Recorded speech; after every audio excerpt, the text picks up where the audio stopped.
The second episode of the second season of Pachinko has just been released, and all I can say about this one is what an emotional ride the final 15 minutes were. With Osaka looking like an abandoned place where only a few stayed behind, Sunja's love and loyalty to Isak was something that was shown by the fact that she was still there. The effects of war were murmured throughout this episode, but it came to the forefront with the air raid siren right at the end and everybody panicking. With there being a lot to delve into, let's jump into this episode and break down all that there was to take away from it. Here is Pachinko Season 2 Episode 2 Ending Explained. Just to let you know, this video will contain spoilers. As per usual, I'm going to break the video down by each individual character. Solomon. Following on from episode 1, we saw that Solomon was still in a position where he didn't have much money left due to the fact that the deal that he made in season 1 which fell through due to his actions was following him around. But what I would say is that we saw two completely different sides to the character in this episode in both halves of it. The first showed Solomon quite literally begging for money, opportunities, and just any kind of way of regaining his old life back. But we saw that he was getting made an example of and being used as a point.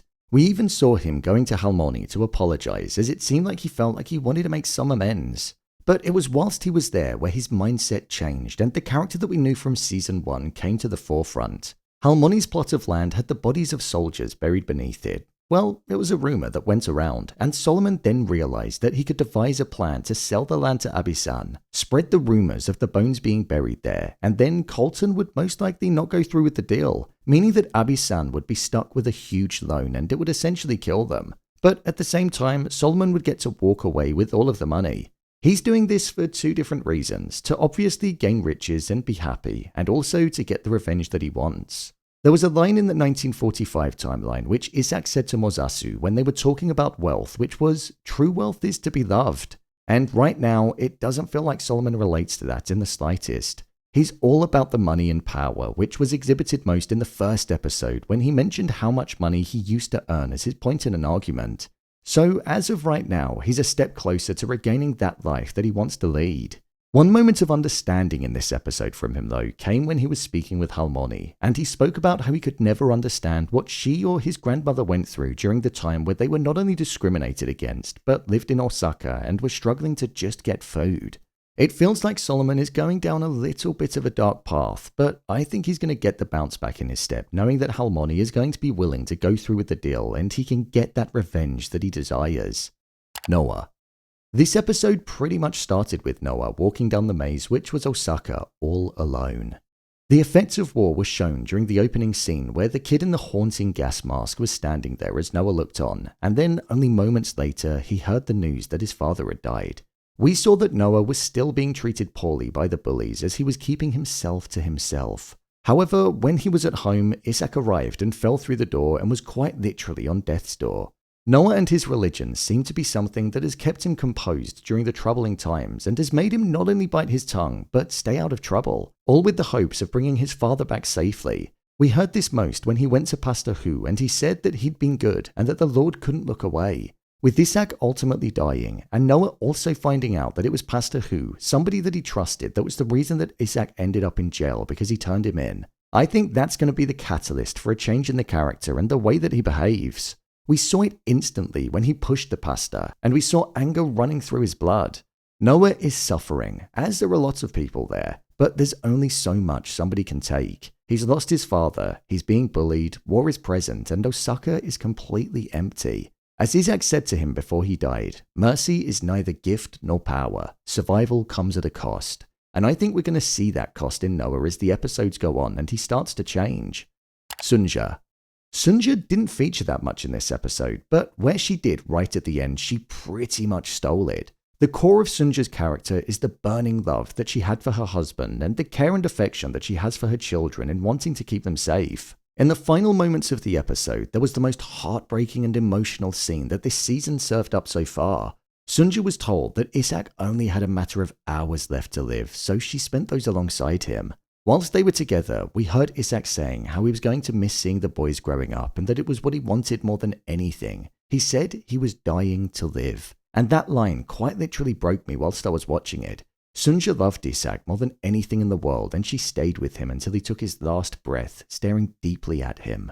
The strength that Sunja had came to the forefront when we saw her telling the boys that their father had just died, and then, once she was all alone, she stepped outside into the empty streets of Osaka and she just broke down. She didn't want to do that in front of the others because she wants to be there for them and show that she's strong. But in that moment, we saw her heart shatter into thousands of tiny pieces, and the realization that she'd never see the love of her life again hit her. Hansu revealed that he was the reason that Isak was released from prison, just as I thought would be the case in episode 1, and with one of the first lines in the episode being in the background and them saying, "There's no room on the train," Sunja's only option is to now go to the countryside with Hansu to keep the family safe. The air raid siren went off right at the end of the episode as they were cremating Isak's body, and this time it wasn't a drill. Just like before, where we saw the love that she had for him, that was the case here as well, as she didn't want to leave his body burning, but she was dragged away. Sunja stole this episode for me. Her and Isak, with the emotions that they delivered and the performances that they carried out when they were lying down and having their final conversation, was just perfection, and it was so immersive. My review of the episode. This was a good second episode of the season. I thought it felt a bit slower when compared to the season premiere, but I think that was because there just wasn't as much going on. In this episode, it was mainly around Isak returning and dying, and also Solomon devising his plan on how he was going to get revenge. The opening scene in this episode was one of my favorite moments. It really leaned into the effects of war and how everybody had pretty much evacuated the city following the warning in episode 1.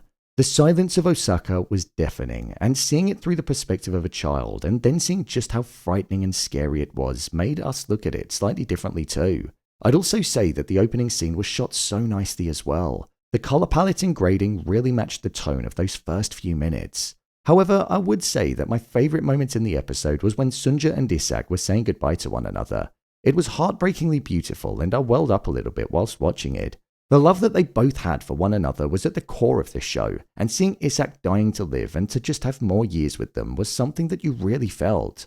Sunja's courage, strength and performance was just top tier, and I felt the pain that she was in when she was outside on her own. When Sunja was told that Isak only had a few hours left, it fell completely silent, and I thought that was a nice touch, as the world would quite literally stop and you'd hear nothing else if that was the case. So it wanted to hit us even harder. Honestly, I think this season is shaping up to be a good one, and I'm intrigued to see where the story is going to go. It looks like they're going to be going to the countryside in the next episode, so the dynamic with her and Hansu following Isak's death is going to be interesting. So, there you have it, Pachinko Season 2, Episode 2, Ending Explained. If you want to see more videos on Pachinko, then click on the card in the top corner. There's an entire playlist there where I'm breaking down every episode, or alternatively, you can head over to my channel where you'll find them all. And finally, if you'd like to see what I rate the latest movies that don't quite make the cut to getting a dedicated video, then head over to my Letterboxd profile. It's where I rate the latest releases in real time. What did you think of this episode of the show? Let me know your thoughts in the comments below. As always, thanks for tuning into the video, and I'll see you in the next one.